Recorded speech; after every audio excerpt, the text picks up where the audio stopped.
pinapagtaas ng presyo ng bilihin. Alam nyo ba na may isang programa na hindi lang nagliligtas ng pagkain, kundi nagpapatibay pa ng kalusugan ng mga bata at nagtuturo ng sustainability sa komunidad. Paano nila ito na isasagawa? May public service po. Sa gitna ng lungsod na patuloy na bumabangon, may isang barangay na tahimik pero matapang na lumalaban upang maibsan ang kakulangan sa serbisyong pangkalusugan.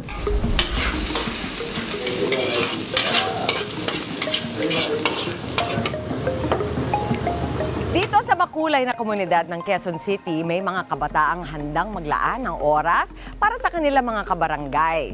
Ito po ang RescueC Food Basket Program, isang proyekto na may layuning mabawasan ang food waste habang natutugunan ang malnutrition ng bawat bata. Ito ang kauna-unahang barangay-led at youth-led food rescue facility sa bansa. Kaagapay ng GrowQC, misyon nila ang wakasan ang involuntary hunger habang pinangangalagaan ang ating kalikasan. Ang aming pong motto is ending involuntary hunger while championing the environmental protection. Nire-rescue po namin sa public markets, it's what we call surplus food. Okay. So ito yung mga sobrang pagkain na pwedeng maaaring maging biodegradable waste. Tuwing Miyerkules at Sabado ng gabi, nagsisimula ang operasyon ng food rescue. Mula sa palengke, kinokolekta ang mga hindi na ibebentang gulay at prutas na ligtas pang kainin. Pagdating sa processing center, agad itong sinusort at hinuhugasan ng mga youth volunteer. Ang mga maayos pang sangkap ay niluluto at ginagawang masusustansyang pagkain para sa mga underweight na bata. Samantala, ang mga sira ng gulay at prutas ay hindi nasasayang. Ipinapakain ito sa mga bulate upang gawing pataba na ginagamit sa urban farms. Mula pagkain hanggang pataba, pabalik sa mga tanim, isang paulit-ulit na sistema ng pagliligtas, pagpapakain at pagpapatibay ng komunidad. So ang isang principle dito is na baseline, sinusukat sa simula, ginagawa yung programa, tapos sinusukat ulit sa huli.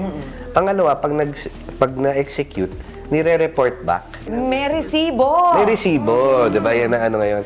At dahil nakita nila may resibo, mas maraming nagtitiwala para siyang magnet. So tuloy-tuloy ngayon yung mga tumutulong. Sa loob ng isang taon, higit 13,000 ang naitalang indirect beneficiaries at 60 bata mula sa kanilang programa na dating severely underweight ay nasa normal weight na ngayon at may mas malusog na pangangatawan. Isa na rito si Nanay Perry. Para sa kanya, ito'y malaking tulong lalo na sa kanyang anak. Natutuwa po kami bilang mga nanay po kasi kumbaga binibigyan po nila ng pagkakataon yung mga magulang na masustentuhan yung pangangailangan ng anak po, lalo na yun sa nutrition po ng mga bata po. Malaking bagay po talaga sa amin po. Para sa mga nagnanais maging bahagi ng programa o mag-abot ng tulong upang magpatuloy ang serbisyo, maaari nyo makausap ang RescueC Food Basket Team sa kanilang official page o sa mga nakatalang numero. Kaya ako believe, and lalo na, it's the youth. Kasi ang future naman natin, nakasalalay sa youth. Bigyan natin sila ng suporta. Tama yan. At bigyan ng boses kasi sa amin naman isa na matuto pa ang ibang mga barangay maging katulad ninyo.